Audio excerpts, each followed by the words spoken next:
വിശദമായി കിടക്കുമ്പോൾ സൗദി ജയിലിൽ കഴിയുന്ന അബ്ദുൾ റഹീമിന്റെ മോചനം വൈകും. ഇന്ന് അന്തിമ ഉത്തരവുണ്ടാകുമെന്നായിരുന്നു പ്രതീക്ഷിച്ചിരുന്നത്. എന്നാൽ ഇന്ന് റിയാദ് ക്രിമിനൽ കോടതി ഈ കേസ് പരിഗണിക്കാതെ മാറ്റിവെക്കുകയായിരുന്നു.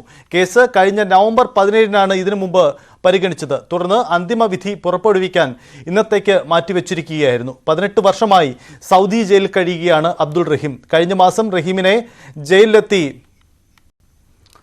കണ്ടിരുന്നു. ഇന്ന് മോചനത്തിന് ഉത്തരവുണ്ടാകുമെന്ന പ്രതീക്ഷയിലായിരുന്നു കോഴിക്കോട്ടെ കുടുംബം. നമ്മളെ സംബന്ധിച്ചിടത്തോളം റഹീമിന് ലഭിക്കേണ്ട ന്യായമായ കാര്യങ്ങൾ അതാണ് കോടതിയിൽ നമ്മുടെ വക്കീലന്മാർ ആവശ്യപ്പെട്ടത്.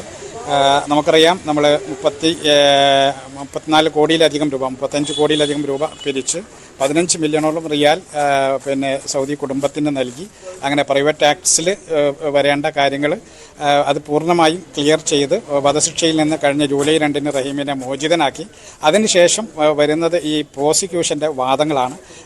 സ്വാഭാവികമായി നമുക്കറിയാലോ, ഒരു കേസിൽ അതിൻ്റെ പ്രൈവറ്റ് ടാക്സിൽപ്പെട്ട ആളുകളുടെ മാപ്പ് ലഭിച്ചു കഴിഞ്ഞിട്ടാണെങ്കിൽ പിന്നെ നമ്മൾ അത് വരുന്നത് പബ്ലിക് റൈറ്റ്സിലുള്ള കാര്യങ്ങളാണ്. ആ പബ്ലിക് റൈറ്റ്സിലെ കാര്യങ്ങളാണ് ഇപ്പോൾ കോടതി അന്തിമ ഘട്ടത്തിലേക്ക് നീങ്ങുമ്പോൾ പരിഗണിച്ചു കൊണ്ടുവരുന്നത്.